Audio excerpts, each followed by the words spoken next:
How's everybody doing? Hey, we are so glad that you're here. So, that was, I don't know, a million years ago, basically. I used to be in a band, and we signed a 2-album record deal, and then we put out our first album in the spring of 1995, and then that we spent most of that summer on tour, traveling this great land of ours. And space was limited, so everyone was allowed one duffel bag. That's it. Pack your clothes for an entire summer in one duffel bag, because most of the space was taken up with, guitars, drums, amps, and then the t-shirts and hoodies and hats and all that stuff that we were selling while we were on tour. So I get my clothes ready for the tour, and then I throw a bottle of cologne in the bag too, because I'm thinking just because I'm going to be living out of a van for the next 2.5 months, I don't have to smell like an animal at every city that I show up in. Now, this is the mid-90s, all right? It's 1995, so this is the summer that the movie Batman Forever came out, which is the one that starred Val Kilmer as Batman. That's a terrible movie, by the way. I love Val Kilmer and I love Batman, but not together. And, sorry, and then, but thankfully that's the summer that Braveheart was released, so it balanced things out. The top 3 songs on the Billboard Hot 100 that summer were Gangsta's Paradise by Coolio. I wish I could pull off that haircut. Kiss from a Rose by Seal, and Waterfall by TLC. Don't even think about chasing them. By the way, the lyrics of that song make no sense. And so anyway, but you get the idea of what's happening. So I threw my Jenko jeans into, anybody who remembers Jenko jeans? Anybody? Okay, there's only people on this side remember Jenko jeans. There's a couple people over here that remember Jenko. All right, I'll include you in our group. Back there, I include you in our group too. All right, Chris, you're part of our group too. All right, so, but I threw my Django jeans and my cologne. Now, and this is the cologne I threw in there. Okay, let's talk about this. There has never been a cologne that has taken the world by storm the way Drakkar took the late 80s, early 90s. And so, anyway, where are my Drakkar people at, by the way? Okay, I'm not saying you're a current Drakkar person, but you were a Drakkar, although if you are a current one, I respect it. Maybe you still wear a members-only jacket. You're the last member. So, but if you are, God bless you. And but 1995 was Drakkar's prime, and I was ready to brighten every room I walked into. The problem is, now there's a design flaw in the Drakkar bottle. Now, if you see, this is the lid to the Drakkar bottle. Now, it's a regular bottle that comes up. So this is a bottle of water. So it's like this, but then the cap comes over because it has this little plug that plugs the bottle, and then it just kind of has like that nice outer thing. But I dropped it once, and so I broke the little thing that plugs the cologne. But it's okay, because when I went to throw it in the bag, I put a little piece of tape on there to keep it fastened. Unfortunately, when I threw my bag in the van, the cap became dislodged, and the Drakkar started pouring out. So much so, we had not even left Palm Beach County. And the guys were like, "What stinks in this van?" Now, here's the thing, and I'm like, I don't smell anything, because I can hardly smell anything. My nose exists for one purpose, and that is to hold up my glasses. That's it. That is the only purpose that it serves, because it doesn't do anything else. So now what happened is that the Drakkar bottle the top became dislodged and started leaking out. It leaked through all my clothes. It leaked through the bag. It started leaking into everyone else's bag. And so when everyone pulled out all their clothes smelled like me, and which I thought was fantastic. And they didn't speak to me until we got to our first show in Virginia Beach, and we found a laundromat.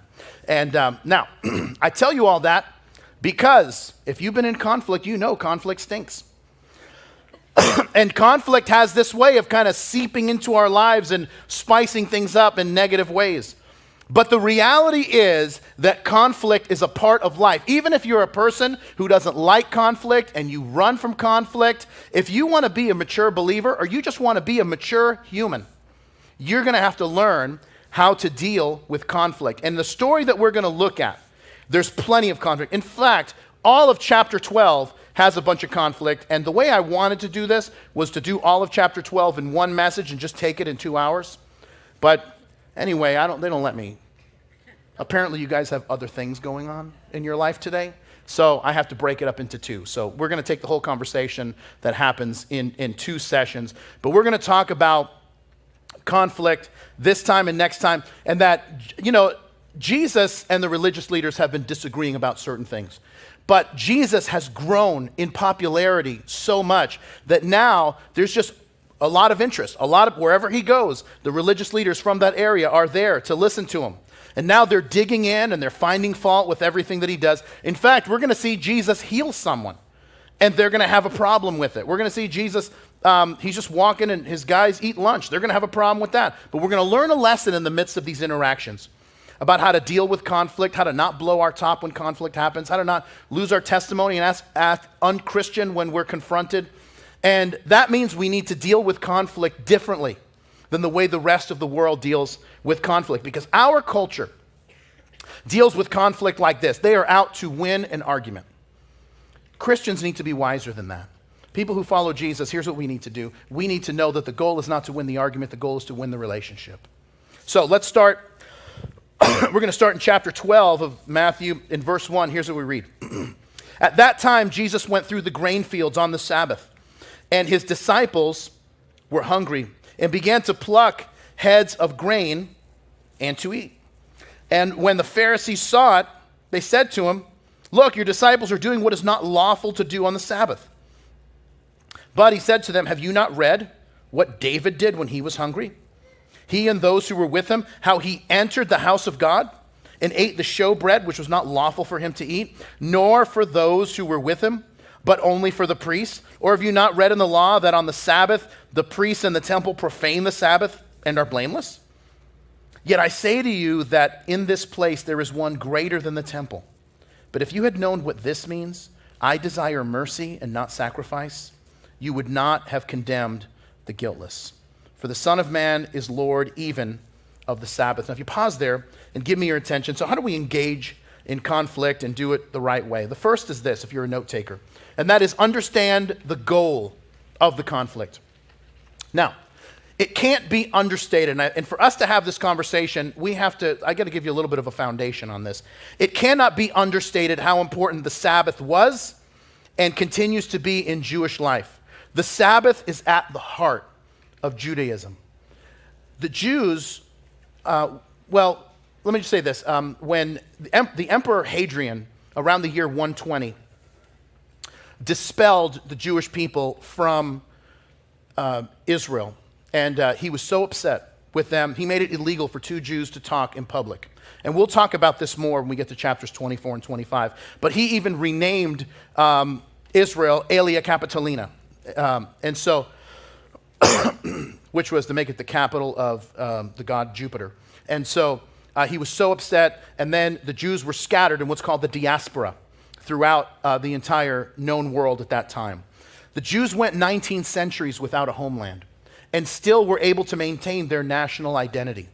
No people group has ever survived more than 3 generations with no homeland and were able to maintain their national identity. This is why when you read about certain people groups in the Old Testament, they're gone.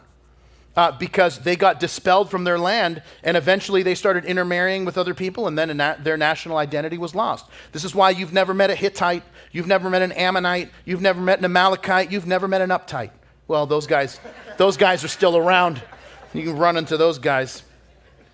But no people group survives without having a homeland more than 3 generations, and because they end up blending into the new culture. The Jews did not.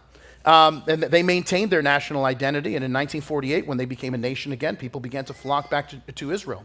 And if you ask someone who's Jewish why that's the case, they will tell you the same thing, and it's just a phrase that is kind of ingrained in Judaism, that the Jews kept the Sabbath, and the Sabbath kept the Jews.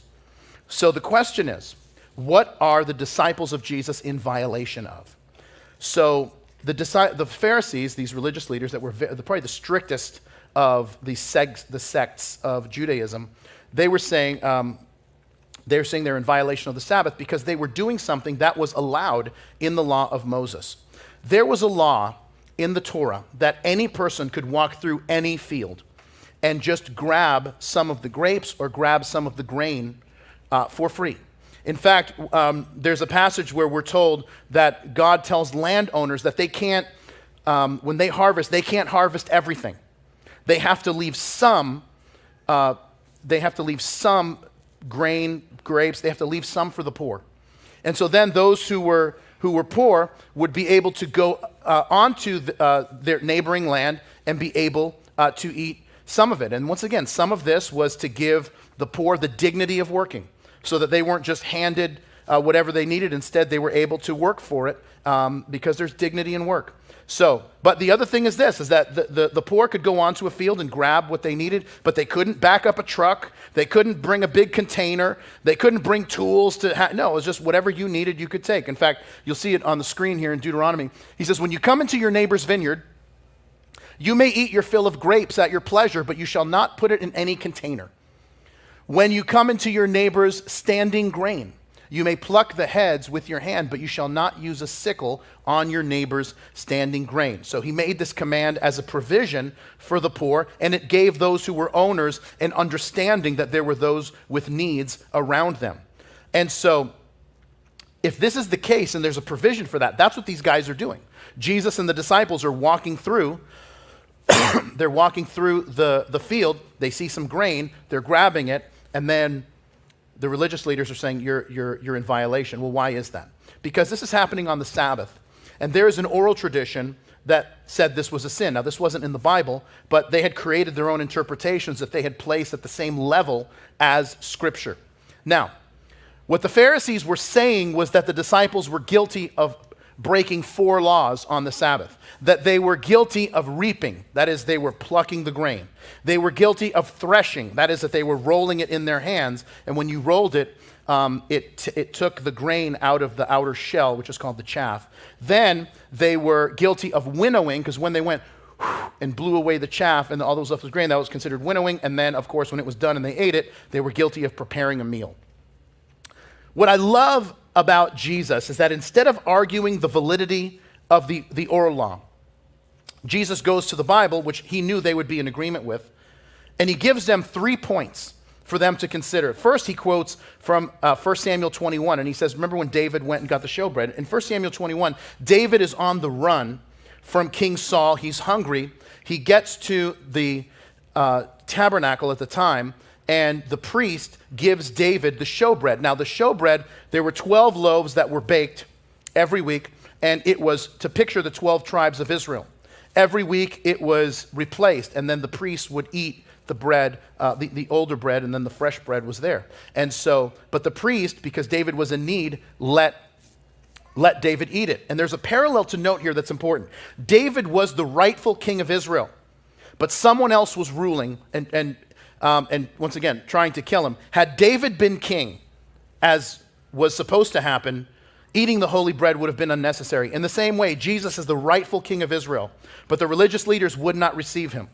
If Jesus were in his rightful place, them walking through the fields on the Sabbath would have been unnecessary. Now, I have a friend who, like me, grew up Catholic, and one day he forgot his lunch, and his parents weren't home for him to call, for him to bring it to him, and nor were his friends very excited about sharing their lunch with him. So it was during Lent, and so he went into the Catholic church that was connected to the school he went to, and because during Lent, Catholics do Mass every day, and so the priest left some of the host in the tabernacle. Now, if you don't know what that is, the host is when, for those of you that didn't grow up Catholic, when during the Catholic Mass, when the priest says, he does this prayer. He says, "This is my body." In the Latin, which originally in the Latin Mass, it was "hocus corpus meum." That's what he would say. Which, by the way, is where the phrase "hocus pocus" comes from. Is from that prayer, "Hoc est corpus meum," which means "this is my body" in Latin. But then people didn't know what it means, and they thought, "Oh, he says something like hocus pocus." So anyway, you learned something today. All right. So anyway, but then they would take the bread, they would bless it. It was transubstantiated, that it becomes the actual body and blood of Jesus, which is Catholic theology. And then, but the priest wouldn't always guess exactly how many people were going to be in church, so there would be some left over. So then they would take the bread and they would put it in this little, and forgive me, basically like a little cubby storage unit behind the altar, which was called the tabernacle. Well, anyway, this guy that I know, he knew that there was some bread in there. So he went into the Catholic Church, and he opened the tabernacle, and he ate some of the bread. That's what he had for lunch that day. And after he ate it, he felt so guilty about it for years. And then he became a Christian, and he started reading the Bible. And then he read this story. The first book of the Bible that he read was the Gospel of Matthew, and he got to chapter 12, and he read about David eating the showbread, and he was like, it's okay.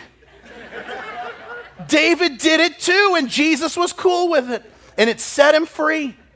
And so, listen, maybe that's you. Maybe you did something weird when you were in Catholic school, and be free. I think it also just, like I had too much bread yesterday, and I reread this verse. And you know what? I'm setting myself free because I believe that Texas toast counts in this as well. So now, so Jesus doubles down, and not only does he say this is what happened with David, but then he says, and by the way, aren't the priests in the temple serving on the Sabbath? So they work on the Sabbath so everyone else can worship and enjoy rest. And then he gets to the heart of the matter, and this is the real thing. He says, here's the real problem. You don't have any mercy. That's the real issue. You don't have any mercy on people who are hurting.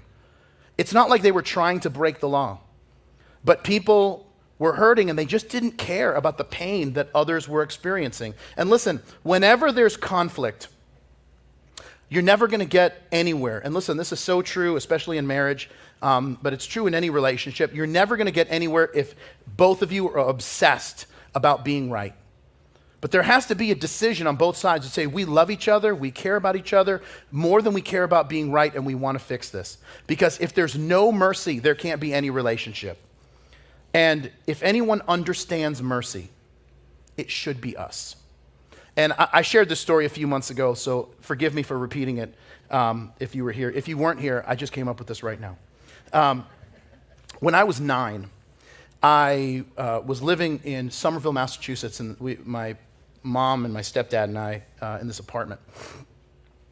And so it was just my mom and I in the house at the time. But I was hungry. I'm 9, and so I go into this little pantry that we have, which was basically just like a little cabinet, and I grab a package of Doritos.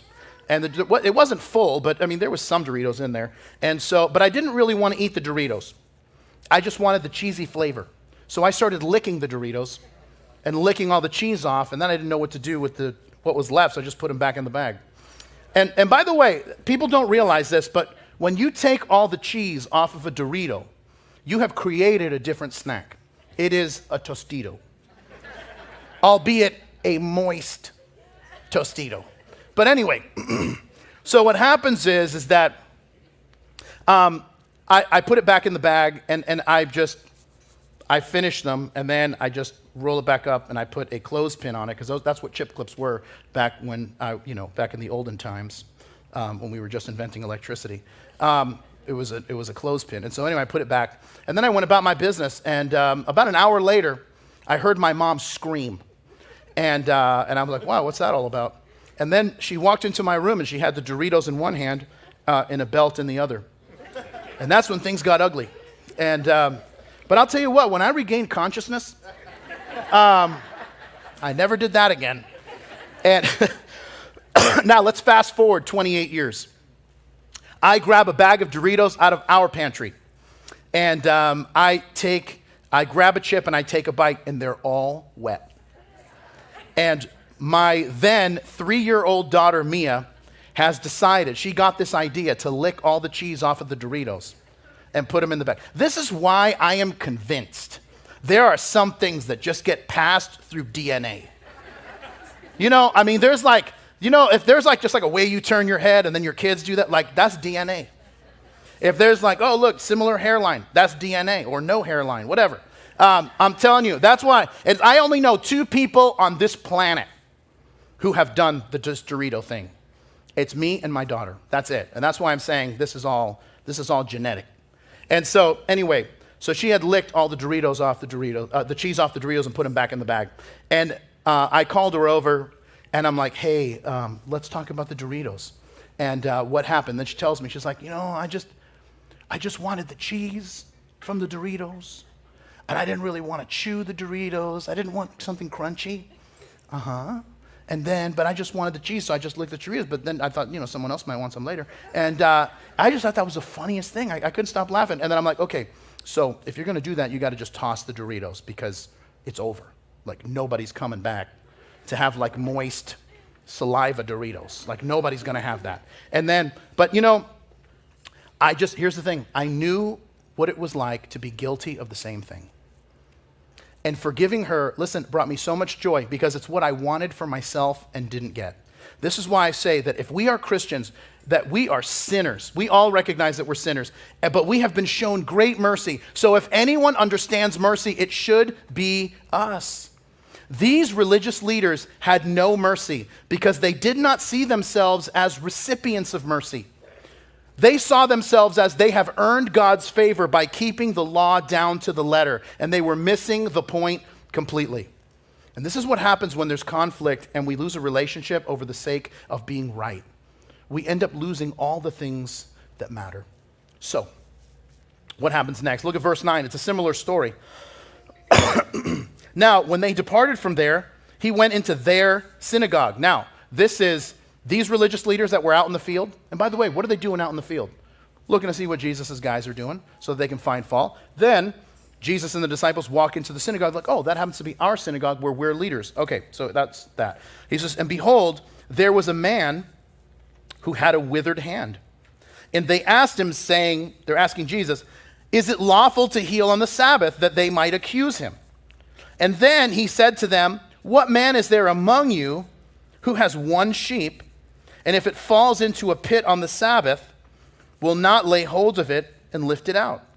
Of how much more value then is a man than a sheep? Therefore it is lawful to do good on the Sabbath. And then he said to the man, stretch out your hand, and he stretched it out, and it was restored as whole as the other. And then the Pharisees went out and plotted against him how they might destroy him. Okay, so if we're talking about conflict, and the first thing that we have to do is understand the goal of conflict, which is always to win the relationship rather than winning the argument, then the second thing that we have to do is get to the heart of the matter. Here's what I find so amazing, is that the enemies of Jesus, and this I think is such a cool thing, the enemies of Jesus knew that if Jesus saw someone who was suffering, Jesus would be moved to help him. I think that's a pretty awesome thing when people who dislike you know that you just can't help but do good for people. So they end up having a similar conversation in the synagogue that they had in the field, and that is, what is lawful to do on the Sabbath? And here's the thing that I realize, is that the more that I read this, the more I realize that there's two different conversations happening. The religious leaders are trying to talk to Jesus about technicalities, and Jesus is trying to talk to them about caring about hurting people. And I'm telling you, if you're married, if you've been married longer than, let's just say, a weekend, you have had this conversation with your spouse where you're talking about something and she's talking about something completely different. She asked you to take out the garbage, and you said you were going to take out the garbage. But now some time has gone by, and now it's no longer about the garbage, is it? Now it's about your commitment to our relationship. The garbage is our marriage.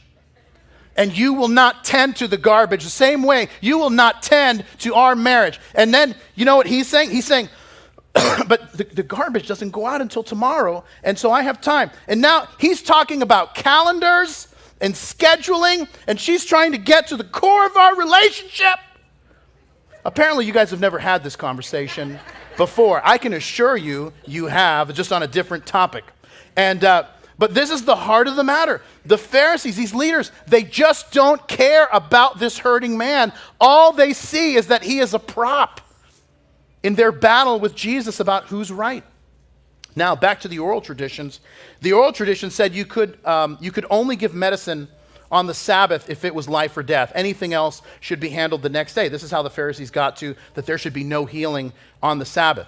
So they asked Jesus if it's lawful to heal on the Sabbath. And by the way, I'm telling you, if I were Jesus, and I think all of us should be glad that I'm not, I would have answered that so differently.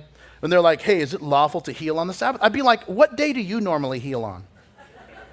What's your healing schedule, dude? Oh, none? Okay, I like my way better. So step off and step back. Let me do my thing. So that's the more modern translation. But see, Jesus is just so kind. And he answers them in a way that they would have understood. So he presents them a philosophical question, which, by the way, if you read any ancient rabbinic literature, this is all they argue about, are these philosophical questions and how the law interacts with them. And so it's the kind of question that they would have spent 50 years debating. Expert rabbis would have spent all this time. So he presents a scenario. A man has one sheep, and it falls into a ditch. What do you do? Now, you got to understand, if a man has one sheep, this is not his pet. This is his livelihood. That means this person doesn't have a lot. He's got this one sheep. This sheep is how he's going to feed and take care of his family. And to let this sheep be harmed is going to harm his family, to say nothing that it's harming the animal. So here's what I find interesting. By the way, the next generation of rabbis took up this argument. And debated this topic for quite some time. And by the way, ended up agreeing with Jesus, not the Pharisees. And they said that it was lawful to break the Sabbath to alleviate suffering. Sorry. And so if you will, and you can Google this anytime. If you Google this phrase, my ox fell into a ditch, this is an argument that happens from about the 2nd century on. And so anytime, sometimes something happens, they'll say, well, why did you do this on the Sabbath? And they'll say, my ox fell into a ditch. And this is code for, I had to break the Sabbath because there was an emergency. And so the rabbinic community ends up agreeing with Jesus, not the religious leaders. And the point, but there's a point that meets us here when we talk about dealing with conflict, and that is, are we concerned about being right? Or are we concerned about fixing the relationship? Because here's the thing that we have to understand. And this is what wisdom would teach us. Not everything is worth fighting over. And I get asked this. You know, my wife and I celebrated 25 years being married this year. And thank you. I appreciate that. That's more of a feat for her than it is for me. I mean, she's beautiful and charming and smart and wise. And, you know me. So it's like, wow, she's a saint. She really is. And but not everything is worth fighting over. And that's one of the questions people ask me, like, you've been married, how do you be married for 25 years? And I say, well, there's a lot of things, but here's one. Pick your battles. Because most things are just not worth arguing over. And that doesn't mean, like, if someone doesn't agree with you, like, just move on. You know, your mission in life is not to convince everyone of everything. Sometimes you got to just leave people alone and they're crazy. Like, oh, you like this kind of crazy? Enjoy. I'm out, you know? And I'll give you an example. 20 years ago, this is about 21 years ago, a couple walked into my office because they wanted a divorce. Now, when we met, when we were done, I said, hey, I need your permission to tell this story. And they're like, really? And I'm like, yeah, because I'm going to be telling this story for the rest of my life, so I need you to be okay with that. And they're like, yeah, it's cool if it'll help people. I don't know if it'll help, but it's hilarious. And so anyway... So they had been married about 6 months, and they came in. They're like, "It's over. We're done." You know, they hated each other, and they gave a whole list of reasons. The reality is they just couldn't get along, and they said, to illustrate, he tells me a story that had happened about 3 days before, and he tells me the story that they are sitting on their back porch on a Saturday morning reading the newspaper. This is how. You know, this is a pretty far back. They're reading the newspaper, and this fly keeps buzzing around them. And the fly lands on the arm of her chair.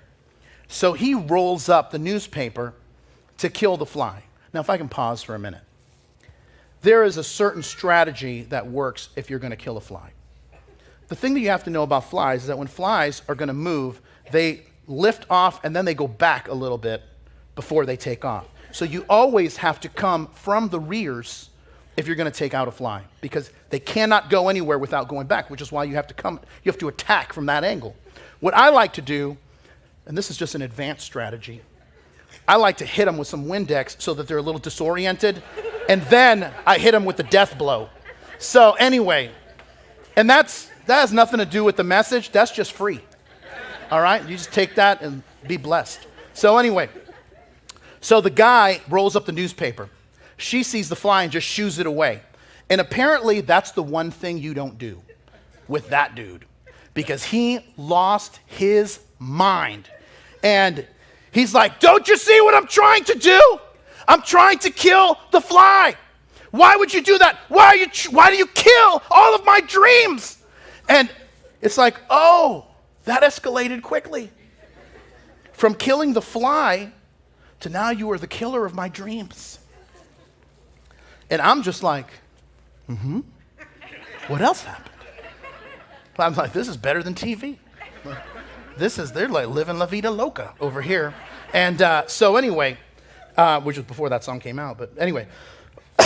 So, and I say, okay, can I repeat back to you what you just told me? Because sometimes I feel like it helps if you just hear it from someone else, what you have just spoken. You're going to get divorced over a fly. Doesn't that bug you? And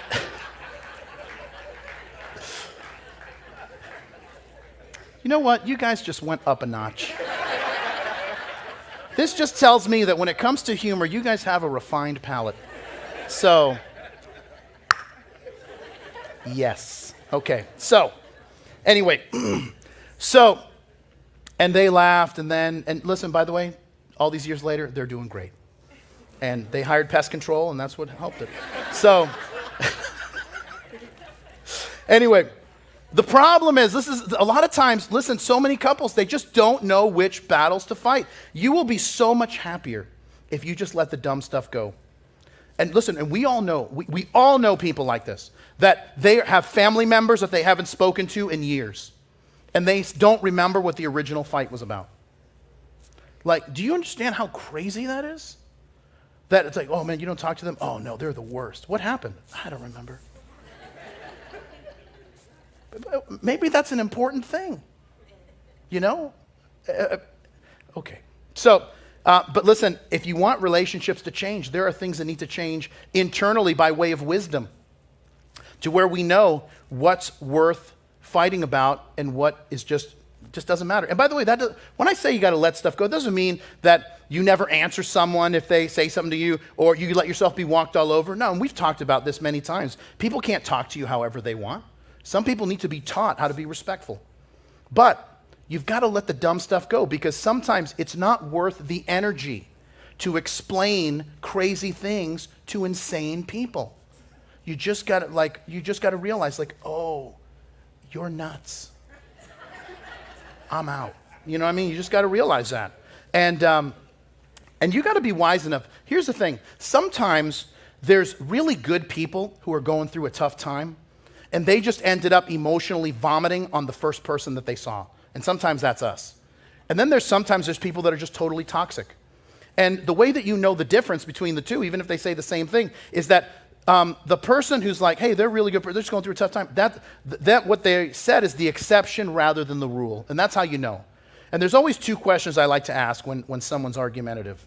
And but the first is this. Well, when some people come up and they're like all, hot and excited and whatever, and I just say, hey, is anything that I'm going to say to you going to change your mind?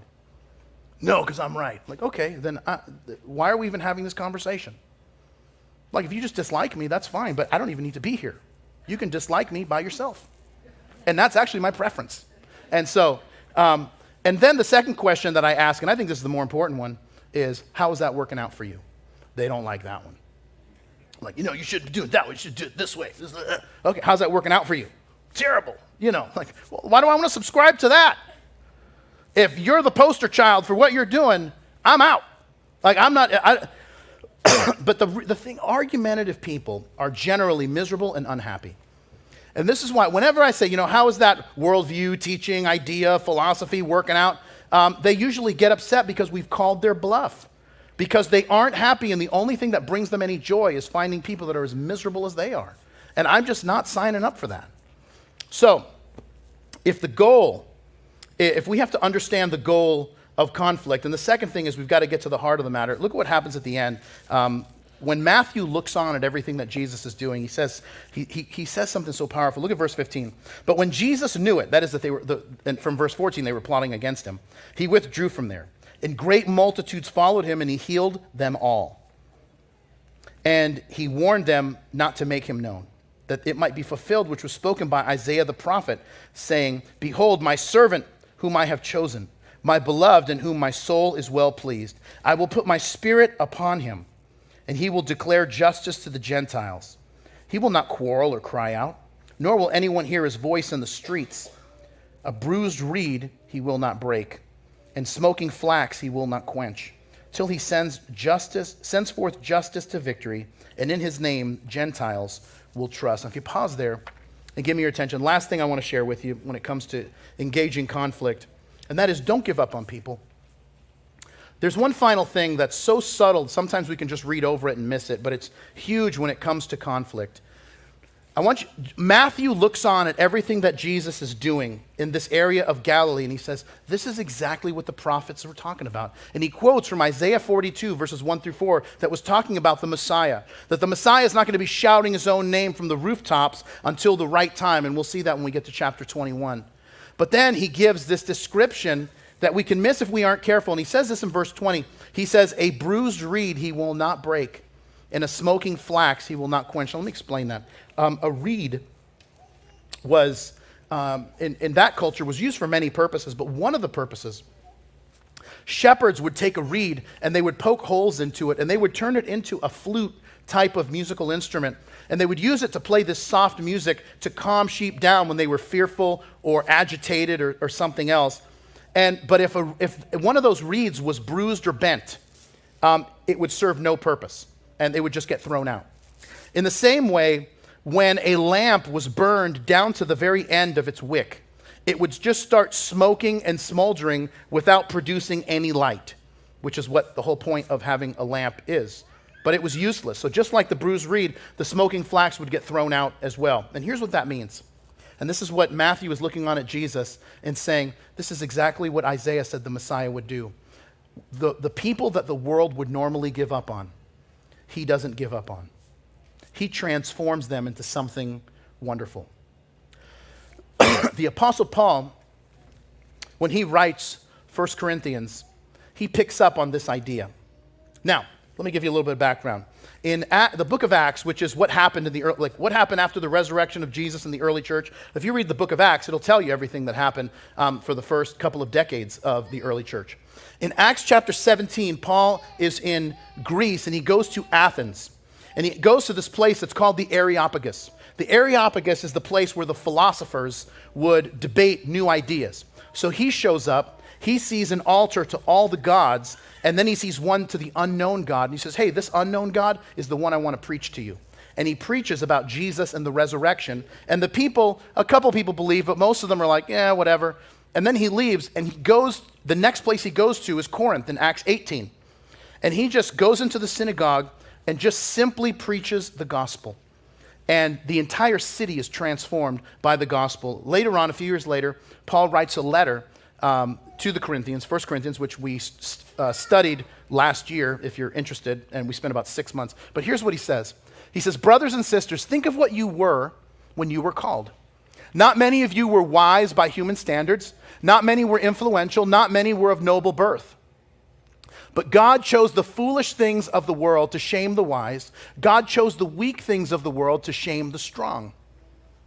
God chose the lowly things of this world and the despised things, the things that are not, to nullify the things that are, so that no one may boast before him. There is something that God seems to enjoy, and that is taking the cultural norm and flipping it, and never choosing the person that you would expect. And that happens from the very beginning. Instead of choosing Cain, who is the older brother, God chooses Abel, the younger brother. God chooses Isaac, the younger, not Ishmael, the older. He chooses Jacob, not Esau. He chooses Judah, not Reuben. He chooses David, not his 7 older brothers. And the reality that Paul lays out in 1 Corinthians in those verses that we read is that God's plan has been to do that from the very beginning so that everyone would know that he's the one that's doing the work. Now, there's a danger in reading that passage and not really thinking about it. And that it's that we start to think that it's a great thing to be an idiot. See, God chooses dumb people. So, man, God is more glorified the dumber we are. That's not what he's saying. He's saying, think of where you were when you were called. But the whole point is that you may have started there, but that's not where God's going to leave you. God wants to transform your life so that when you do something great for him, people are going to realize, hey, remember where that guy started? That's a work of God transforming his life. Some of you know my story, and I've shared this in the past, that it took me 5 years to graduate high school. As I like to say, being a senior was the best 2 years of my life. And I failed all 4 years of English in high school and had to go to summer school every year to take English a second time. And that's why when I met my wife was on a full scholarship at FAU, and I had just finished my fifth year of high school. So I just graduated, and she had just finished her first semester of college. And it was at this party. Some of you know the story. And I was playing guitar, and the crowd was forming. And then she walked away because she doesn't like smug people. And so then I saw her walk away, and I put the guitar down. I sat down next to her and introduced myself. I didn't know. She was a fan of my band, and I didn't know that. And she certainly wasn't going to tell me. And she just was telling me I was asking her questions. She's just finished her first semester of college, and she loved school. And she's like, well, what about you? And I was like, school. I love it so much. And I love school. And I'm like, I go to school more than anyone I know.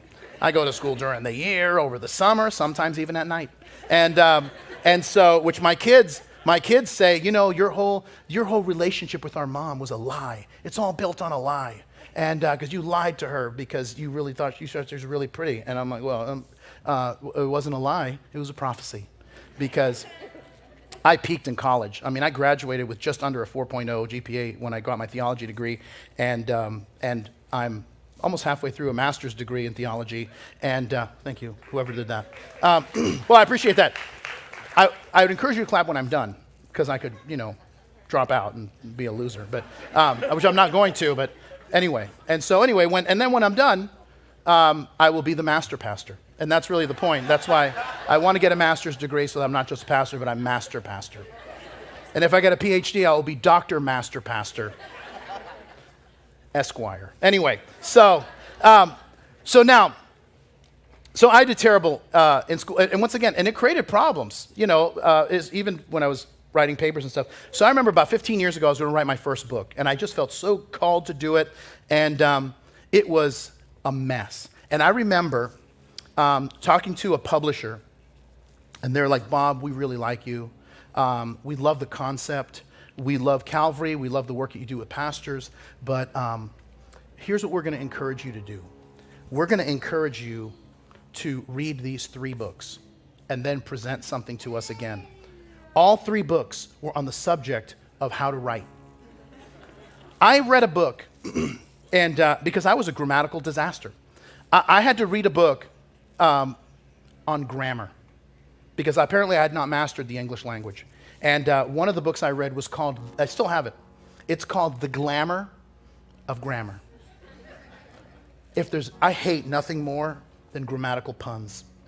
And the whole book, I had to read this entire book because I did feel called to write. I just wasn't any good at it.